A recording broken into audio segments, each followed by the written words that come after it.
FRN, GRN, GFN, Zytel, Zyx, Grivery, Grivex, glass and plastic mixed together. All the knives you're seeing on the table right here are that material. For the sake of this video, let's just call it FRN. The kindergarten explanation as to what it is that it's, regardless of who makes it, regardless of the label it happens to have, it's basically glass and plastic mixed together. It's a lot stronger and harder than your typical plastics like ABS, much stronger actually. Used on tons and tons of knives in modern times, but they've been using it for many decades. There are three main advantages to FRN. I'm actually a huge fan of the material. Most people will tell you they like G10. I like G10 a lot too. The main disadvantage to G10 is that its texturing tends to soften with use. It's kind of like sandpaper. The more you keep brushing against it, the more you keep using it. Even just with everyday wear and tear, over time, even over just a couple of weeks,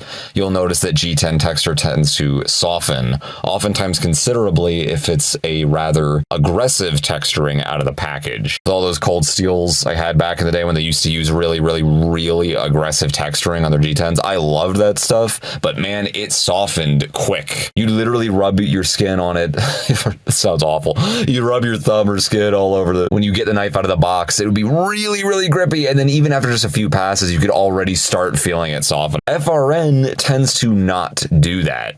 The texturing on these things is much less fine, and amongst other reasons, but generally, FRN does not really soften with use. Yeah, technically it softens, just like everything does. Everything grinds away, everything succumbs to entropy. That's just a universal law, but much less than G10. I do like how FRN just kind of retains its shape and lasts forever. It's also much easier to work with. This is what Spyderco calls their volcano grip. Huge fan of this pattern right here. You can see it's bi-directional, or just multi-directional, I should say. There are all these square-shaped cutouts that are all facing this flattened oval in the middle right here where the pocket clip can land on either side. Really nice touch, like a Spyderco always does that. But there's also a little dimple poked into each square cutout. So whether you're moving your skin backwards or forwards on it, you get some sort of grip, more or less. I really like this grip. This guy right here we just saw on the Range Boss by Cold Steel. This one actually feels a lot like sandpaper or skateboard tape. It's very aggressive. I love it, actually. And it will last a lot longer than most G10 scales will, even though it kind of feels like G10. I like this grip a lot. Huge fan of it. Here's a Sogzilla. You can see it's lopsided with the cutouts. You could consider it bidirectional, kind of like our Spyderco down there.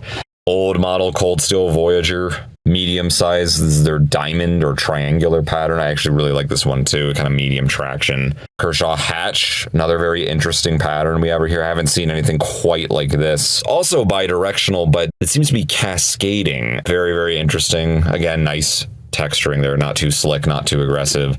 You can do crazy crap like this too, just make aesthetic patterns, cutouts, sculpting work. Basically no texturing within the cutouts on the Spartan right here, but on the parts that are not cut out, we have like a light grip.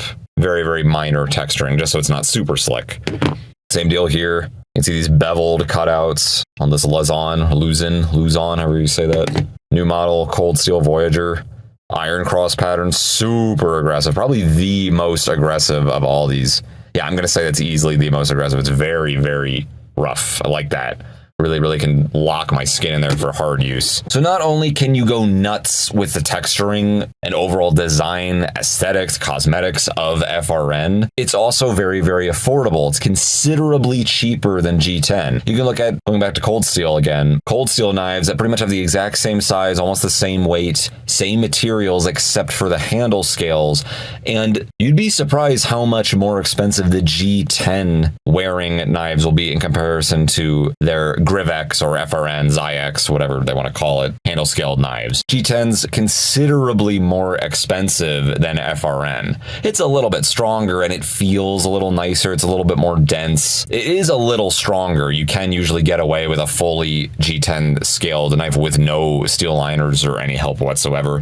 FRNs oftentimes need some help. Almost all of these on the table right here have some sort of form of steel liners or metal liners. Even this guy, it's got aluminum liners in there. This one doesn't, just straight up FRN. FRN, for bigger knives specifically, it generally should have some sort of form of metal lining to help it. Although maybe I shouldn't say should, it's just kind of a preference. Maybe people would think they flex too much without them. So yeah, that is kind of a downside. They do need some help. But even then, FRN with steel liners typically are still cheaper than G10 handle scales without steel liners, and they still get the job done. They still tend to be lighter with the steel liners, usually if they're skeletonized, but so they're very easy to make textures on, to make wild, crazy, weird-ass cutouts. You can kind of do pretty much whatever you want with FRN handle scales as far as texturing and shape is concerned.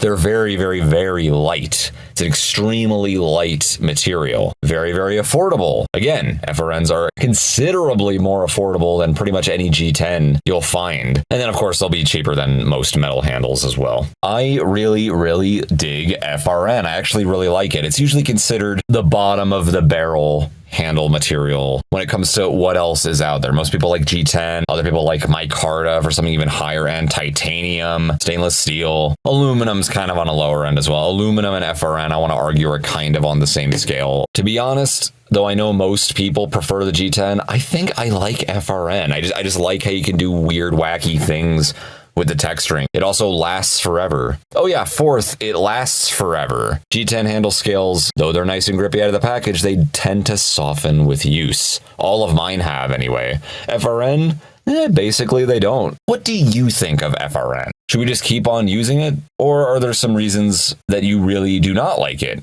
Are there any advantages and or disadvantages I missed in this video?